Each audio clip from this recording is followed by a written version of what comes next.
ils entendent la voix du bébé cosmique. Tara, Diawana, je suis Issa. C'est Keïssa, mon parrain cosmique qui m'envoie. Quoi? Déjà? Tara, la manifestation a déjà eu lieu. Sokorom! Oui, je suis la voix qui vous guidera jusqu'à notre incarnation.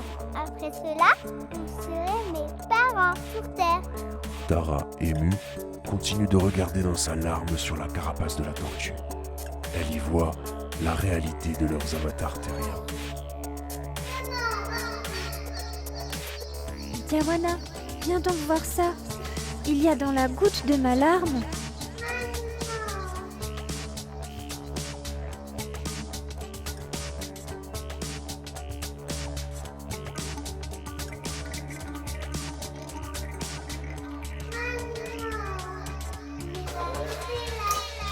Chers auditeurs lecteurs, nous sommes en plein cœur d'un instant essentiel dans le processus d'incarnation, car voici maintenant l'élixir de notre précette alchimique que Tara et Diawana prélèvent à présent sur Radio Eden Rock. Ils sont de nouveau sur le dos de Taïja, la tortue cosmique, qui les amène à vivre le voyage de cette terre si hostile comme un instant précieux. Ils arrivent à créer des portes d'accès à leurs souvenirs terrestres. Ils font alors leur cap vers l'infini et même au-delà visiblement. Ah, voici Jean avec nous de nouveau dans le studio 3N4D, chers auditeurs lecteurs. Après ce petit saut dans la matrice, pourrais-tu nous décrire à chaud d'où tu viens, mon cher Jean? Waouh. Salutations, chers auditeurs lecteurs. Waouh. Écoute, je viens de vivre la jeunesse du personnage Wanai. Je suis issu d'une figurine de pirate en Lego, mec. En fait, c'est l'écrivain quand il était petit. Il a été puni et enfermé dans sa chambre par sa mère. Alors, il s'est mis à construire un vaisseau en Lego dont je suis le capitaine. Nous avons alors procédé à une évasion par la fenêtre de sa chambre et avons atterri dans le jardin. Et là, je devais combattre toutes sortes de monstres impressionnants qui, je pense, devaient représenter les mémoires distordues du karma familial.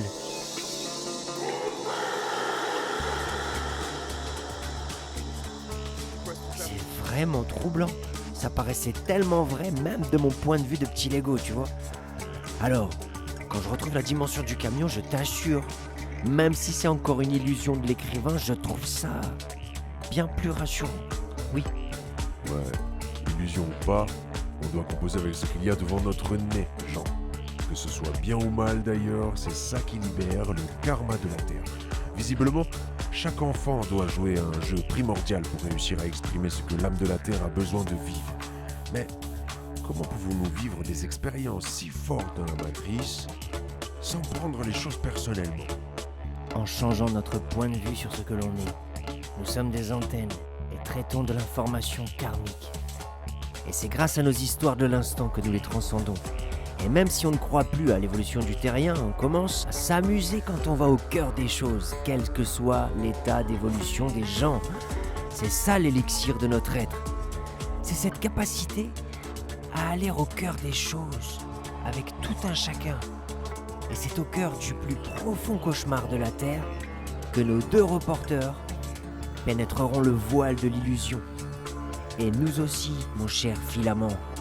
C'est grâce au vaisseau 3N4D dans lequel nous volons que nous survolons ce désert sans fin. Enfin, se finissant probablement en nous.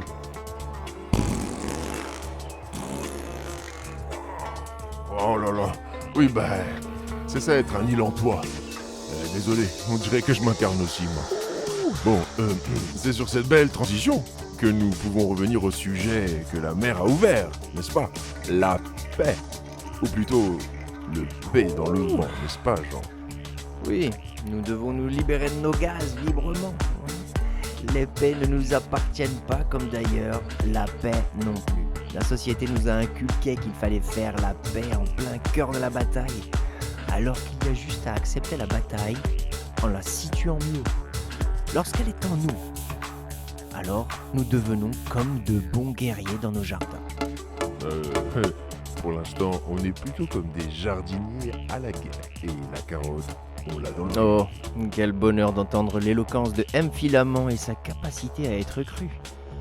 En même temps, c'est la mémoire que tu as de moi qui me fait parler comme ça. Ouais, c'est vrai. Bien vu.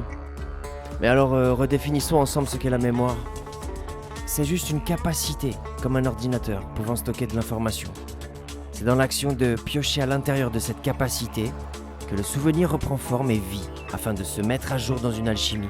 Cette alchimie nous présente deux fonctions, comme un programme d'ordinateur. Soit nous avons la possibilité de faire effacer, rendant l'information inaccessible à la conscience, ou alors garder cette mémoire, ce qui expose naturellement l'être à ce que l'information soit transmutée.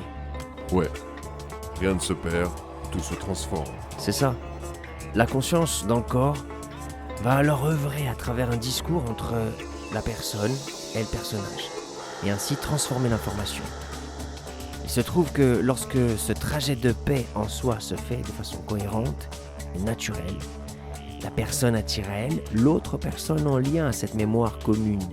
Et même si celle-ci est morte ou inaccessible physiquement, la matrice proposera une autre personne avec les mêmes lignes de mémoire venant jouer le rôle de celle-ci. Lorsque les deux personnes se rencontrent donc de nouveau, elles valident le personnage respectif de chacun naturellement. Et alors on peut dire que la paix se fait et les deux réalités se phasent tout simplement, si nécessaire. Si ce n'est pas cohérent pour l'une des deux personnes, il se pose de nouveau la même problématique d'antan, mais déguisée subtilement avec d'autres masques de bienséance. La personne en désaccord de réalité tente de déjouer l'information à traiter, en jouant même la victime de la situation, comme une boucle sans fin. Ouh, ça sent bien le vécu, ça. Alors je pense qu'il faut être responsable face aux réactions puériles de l'être inconscient, car il ne s'est tout simplement pas encore donné les moyens de l'être. Son avatar a choisi le bouton effacer, car c'est trop dur probablement d'y faire face avec humilité et simplicité. En même temps, c'est dur pour nos mères ayant porté le message de cette matrice distordue. Ça donne l'impression qu'il leur faut remettre toute leur vie en question. Ouais, c'est vrai, il n'y a d'ailleurs aucune accusation faite. C'est juste ce qui se joue comme scénario depuis long time, et ça se répète constamment dans la société. La personne déprogramme son propre personnage en elle et s'affirme à travers son identité, son métier ou ses croyances.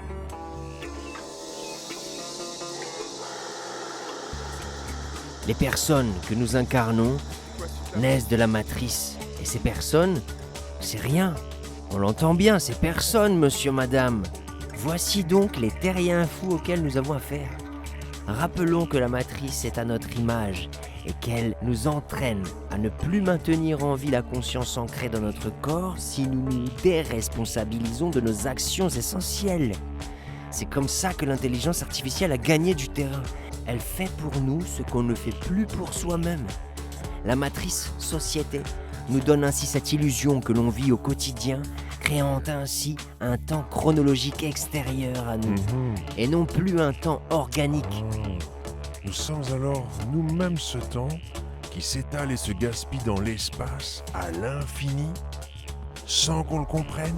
Eh oui, Mais comment ça se fait, ça? c'est juste que la plupart des femmes se sont déconnectées d'elles-mêmes car leur compagnon homme donne la mémoire d'une semence non accomplie à cause des pilules ou des protections plastiques et tout ça. Pour l'homme, le message alors, c'est que jouir, c'est mourir. Or, c'est la semence extériorisée qui diminue petit à petit l'homme. Or, la jouissance, elle, peut être vécue toutefois. C'est un entraînement qui booste la créativité. Et oui, l'homme doit apprendre à maîtriser cette énergie s'il veut se maintenir en vie après 40 ans. Ouh, ouais, ça se lâche bien sur Terre. La matrice nous a bien entraînés à ça dans les films de boules. Enfin bon, bref. Concernant la mère de ton avatar, il est plus sage donc de ne pas essayer de phaser de réalité qui ne correspondent pas. Absolument, M. Filament. L'alchimie se fait toutefois à travers l'observation de la mécanique de la destruction que cette matrice nous donne à vivre. Prenons un exemple que nous pouvons tous potentiellement avoir en commun. La mère qui coupe l'instant, en arrêtant l'enfant qui joue par exemple. La personne jouant le rôle de la mère distordue ne sait pas comment faire pour pénétrer l'instant du fils. Elle y pense même pas. Elle est dans son trip. Elle vient à lui et vomit donc toutes sortes de choses qui ne concernent en rien la conscience du fils rêveur avec ses « viens ici, va là-bas, fais ceci et comme cela ». alors que l'enfant est en train d'aller loin dans la matière en jouant à l'instant. Bah oui, la mère ne le sait pas car elle porte le masque de la mère contrôlée par la grande machine. N'étant plus cette mère à la source, elle ne comprend plus le jeu de l'instant. Alors, afin d'éviter la validation de fausses réalités par le yin-mère, il faut que ton avatar s'éloigne de la problématique afin de trouver naturellement la solution. Nous avons compris que le passé fait partie de notre présent et lorsque l'on sait rire de nous-mêmes, il devient un futur plus doux. Alors, même si le monde est perçu comme à l'envers sur Terre, où les démons de l'enfer s'expriment à travers nos propres mers, nous tiendrons la barre, capitaine Jean Wanai, n'est-ce pas? Eh ouais, je comprends mieux le sens du titre du groupe NTM. C'est ça, hein? C'est ça le grand champ de bataille du terrien. Alors, continuons d'observer cette grande mécanique de la société comme étant l'étincelle probable de la conscience et poursuivons la construction de la passerelle en soi entre la personne et le personnage. Et je t'en prie, Jean. On développe. Eh bien, en créant le trajet de la personne au personnage, il se crée donc une passerelle entre deux dimensions, celle de l'enfer, ici observée, celle d'un paradis potentiel. En réalité, les cités d'or expriment l'idée de passerelle entre ces deux paradigmes illusoires. Tout est en tout et le paradis est issu de cet enfer, issu lui-même de ce paradis. L'humain est au cœur même du trajet entre ces deux notions. La mère, en tant que personne dans la matière, peut à ce moment se laisser aspirer et inspirer par son personnage dans l'astral. L'écrivain, lui, en tant que personne dans la matière, fait le trajet de la lumière de toute façon, du soleil à la terre, catalysant l'information à travers le trajet de cette parole même. La mère n'est qu'un masque qui a juste joué le rôle de pondre l'éternité. Oui, enfin, l'éternité est un peu large pour l'être limité que nous sommes. Comme le dit le bon vieux dicton africain, qui mange un coco fait confiance à Oui, enfin, l'éternité en alchimie, c'est l'éther en toi, éther inte. C'est cet éther ou esprit jaillit en soi car la conscience chemine dans le même trajet effectué. Ceci s'appelle un AD dans le processus alchimique que nous traversions, monsieur Filament. L'éther, en fait, est la mémoire qui prend la couleur de cette parole de l'instant, illustrant la parole du silence. Eh oui, Jean, Maunam en sanskrit. Cette parole de l'instant détermine réellement si la personne se phase à son personnage ou si l'être se phase à la conscience universelle. Alors je te propose, Jean Wanai, une simulation de voyage dans un des programmes de la matrice. Comme ça, les Jinka vont pouvoir entendre ton retour sur l'état actuel de ce monde à l'envers. Voyons voir, qu'avons-nous comme décor proposé pour ça? Tanguay 2. Ah, un rayon de supermarché, c'est super ça. Eh bien, c'est dans ce décor de la matrice que nous allons écouter le Nadé de Jean Wanai sur Radio Eden Rock, la radio de l'instant. Allez, ok, c'est parti.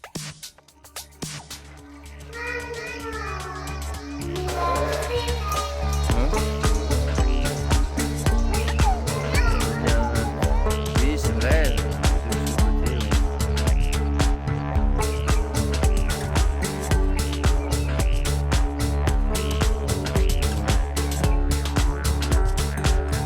Diamona, viens donc voir ça. Il y a dans la goutte de ma larme Ça tripe le tableau, excellent.